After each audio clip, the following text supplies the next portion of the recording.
नमस्कार, मैं हूं सोहन दास और आज है 4 जून।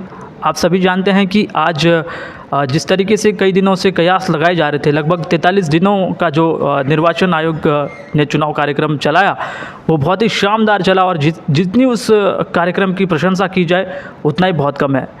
आज हम इस चुनाव के अंतर्गत जो डिस्कस करेंगे, जिस तरीके से एग्ज़िट पोल आए थे और एग्ज़िट पोल के मुताबिक ऐसा लग रहा था कि कहीं ना कहीं भारतीय जनता पार्टी जो है सत्ता में दिखाई दे रही है और मजबूती के साथ दिखाई दे रही, 350 सीट्स के साथ वो दिखाई दे रही है। लेकिन एग्ज़िट पोल ने जिस तरीके से सभी को चौंकाया, वो दर्शाता है कि किस तरीके से अब एग्ज़िट पोल पे भी लोगों का जो विश्वास है, जो भरोसा है, वो हटने लग गया। और ऐसा पहली बार नहीं हुआ। मैं आपको बता दूं, 2004 में भी ऐसा हुआ था। वहाँ पर भी ऐसा लग रहा था कि 2004 में जो है सरकार किसी और की बन रही, लेकिन एग्ज़िट पोल ने वहाँ पर भी एक बार फिर से गलत साबित कर दिया। लेकिन आज अब हम सीधे डायरेक्ट चुनाव के मुद्दे पर बात करते हैं। सबसे पहले मैं बात करूँगा उत्तराखंड देवभूमि की, क्योंकि उत्तराखंड देवभूमि जो कि बहुत अपने आप में अहम रखता है, वहाँ पर बहुत सारे मुद्दे थे। लेकिन यहाँ पर भारतीय जनता पार्टी ने जिस तरीके से लगातार पाँचों की पाँचों सीटें जीती है, ये दर्शाता है कि जिस तरीके से या तो नरेंद्र मोदी से वहाँ पर लोग काफ़ी खुश है, या तो उनकी योजनाओं से काफ़ी खुश है। जबकि वहाँ पर मुद्दे बहुत थे। इसलिए मुद्दे वहाँ पर बहुत थे क्योंकि मैं वहाँ की भौगोलिक स्थिति को जानता हूँ भाई, मैं वहीं से बिलोंग करता हूँ। और वहाँ पर जिस तरीके से बेरोज़गारी है, अच्छी शिक्षा नहीं है, अच्छा स्वास्थ्य नहीं है, और इसके बावजूद भी बहुत सारी समस्या है जो कि यहाँ पर अभी गिनाना बहुत मुश्किल है। क्योंकि मैं चाहता हूँ कि संक्षिप्त में आप सभी को बता दूँ तो वहाँ पर बीजेपी ने 5 सीटें लाई है। सबसे चौंकाने वाले आंकड़े हमें उत्तर प्रदेश से देखने को मिले। वहाँ पर ऐसा लग रहा था एग्ज़िट पोल के मुताबिक कि 66 से 68 सीटें या 70 सीटें तक बीजेपी पहुँच जाएगी, लेकिन ऐसा हुआ नहीं, बल्कि हुआ उसका उल्टा। हुआ ये कि समाजवादी पार्टी ने वहाँ पर ज़बरदस्त बढ़त बनाई, 37 सीटों के साथ वो मजबूत रही, और जो उसका सहयोगी दल था कांग्रेस, वो 7 सीटों पर मजबूत रहा। तो कुल मिलाकर वहाँ पर जो उत्तर प्रदेश की कहानी थी वो इस तरीके से बनी। बात हम पंजाब की करें तो पंजाब में भी इस बार भारतीय जनता पार्टी का खास प्रदर्शन नहीं रहा। वहाँ पर तो खाता भी नहीं खोल पाए। पंजाब के अलावा अगर हम बात गुजरात की करें तो गुजरात में जो मंत्री थे, सबसे पहले मैं बात करता हूँ अमित शाह की। अमित शाह भी अपनी सीट को जीतते हुए नज़र आए। और इसके बाद जो हर्षवर्धन सिंह राठौर, ये पोरबंदर से उम्मीदवार थे, ये भी जीतते हुए नज़र आए। इनके अलावा गुजरात में जो बीजेपी ने प्रदर्शन किया वो वास्तव में बहुत ज़बरदस्त था। 26 की 26 सीटें यहाँ पर गुजरात में बीजेपी ने जीती है। बात मध्य प्रदेश की करें तो मध्य प्रदेश में भी बीजेपी का यही हाल रहा, 29 सीटें वहाँ पर जीती है। ऐसा लग रहा था एग्ज़िट पोल के मुताबिक कि कमलनाथ के जो बेटे हैं वो 1 सीट ले जाएंगे, लेकिन ऐसा हुआ नहीं है। बहुत अच्छा लग रहा आप सभी से जब भी मैं बात करता हूँ तो कहीं ना कहीं बहुत अच्छा लगता है। और जिस तरीके से मैं आज समझाने का प्रयास कर रहा हूँ, क्योंकि ये देखिए जिस तरीके से लग रहा था, हर किसी को ये लग रहा था कि 350 वो जो है उस मार्जिन तक पहुंच जाएंगे, लेकिन यहाँ पर तो संभावना ये बन रही है कि जो भारतीय जनता पार्टी वो पूर्ण बहुमत में नहीं दिखाई दे रही है।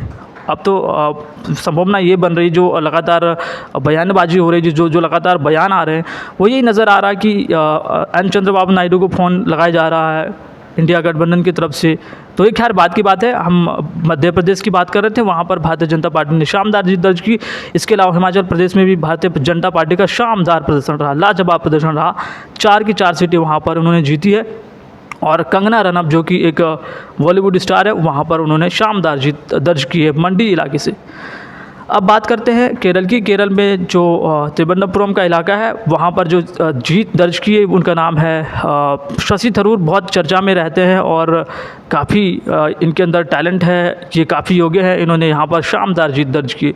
इसके अलावा हम बात करेंगे अन्य सीटों की। तो अन्य सीट के कुछ जो प्रमुख उम्मीदवार हैं, जैसे राहुल गांधी जीते हैं रायबरेली सीट से, और इसके अलावा वायनाड सीट से जीते। और इसके बाद अखिलेश यादव जीते हैं, वो कन्नौज से जीते, उन्होंने भी ज़बरदस्त जीत दर्ज की। और उनके अलावा उनकी पत्नी डिम्पल यादव को शानदार जीत मिली, मैनपुरी से उनको जीत मिली। तो इस तरीके से भारतीय जनता पार्टी ने भी उत्तर प्रदेश में जिस तरीके से लखनऊ में राजनाथ सिंह रहे, उन्होंने लगातार यहाँ पर जो जीत का सिलसिला था वो लगातार बनाए रखा। नरेंद्र मोदी जी वाराणसी से तो उन्होंने लगभग 2.25 लाख वोटों से जीत यहाँ पर दर्ज की। तो इस तरीके से बंगाल में भी अगर बात करें तो बंगाल में भी भारतीय जनता पार्टी का भी एक तरीके से अच्छा परफॉर्मेंस नहीं रहा। यहाँ पर तृणमूल कांग्रेस ने 29 सीट के साथ अपनी मजबूती पेश की लोकसभा 2024 के चुनाव में। तो इसके अलावा जो अभी हमने तमिलनाडु में देखा, वहाँ पर 39 सीटें थी, तो वहाँ पर लगभग बीजेपी को थोड़ा बहुत फ़ायदा हुआ। लगभग 14 सीटें मुझे वहाँ पर बीजेपी की दिखी। और इनके अलावा जैसे कि मैं बात करूं, केरल में भी, मैसूर में भी भारतीय जनता पार्टी के प्रत्याशी जीतते हुए नज़र आए। और बात अयोध्या की करें, अयोध्या क्योंकि सबसे चर्चित और मेरठ भी सबसे चर्चित था, क्योंकि अयोध्या से ऐसा लग रहा था कि वहाँ पर राम मंदिर बना है, तो वहाँ पर ऐसा लगता है कि भारतीय जनता पार्टी के प्रत्याशी को जीतना चाहिए था।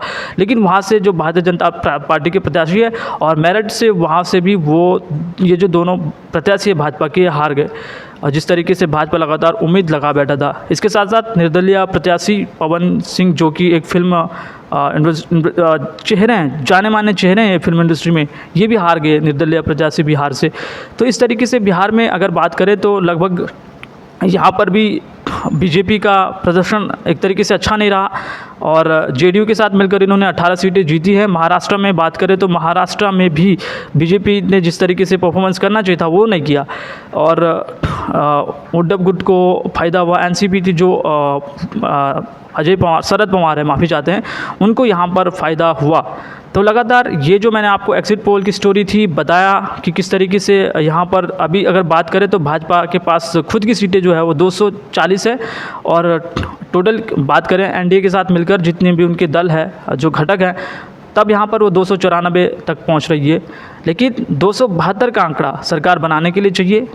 अब देखना ये दिलचस्प सवाल होगा कि ऐसे अगर नियम की बात करें तो नियम के अकॉर्डिंग भारतीय जनता पार्टी बहुमत में दिख रही है, तो ऐसे में ऐसा लगता है कि कहीं ना कहीं वो सरकार बना लेंगे। बात हम कांग्रेस की करें तो कांग्रेस ने इस बार शतक तो लगाया अपना, 100 सीटें उन्होंने इस बार अर्जित की है। पिछली बार के चुनाव में, पिछली बार लोकसभा चुनाव में उनको 52 सीटें मिली थी और भारतीय जनता पार्टी को पिछली बार 303 सीटें मिली थी। ये कुछ आंकड़े हैं और मैं उम्मीद करता हूँ कि आप सभी को ये वीडियो बहुत पसंद आ रही होगी, वीडियो क्वालिटी बहुत पसंद आ रही होगी। हम लगातार आप सभी के लिए बहुत प्रयास करते हैं लाने के लिए, ताकि आप सभी को जिस तरीके से, क्योंकि टीवी के पत्रकार जो होते हैं, मैंने आपसे पिछली बार भी कही थी बात कि वो आपको सिर्फ आंकड़े बता देंगे और उसके बाद लोगों को जोड़ देंगे, लेकिन मैं प्रयास करता हूं कि आपको एग्जैक्ट आंकड़े दिए जाए। हालांकि एग्जिट पोल का जो आंकड़ा था वो थोड़ा सा मिस आउट हो गया, जिस तरीके से आंकड़े होने चाहिए थे।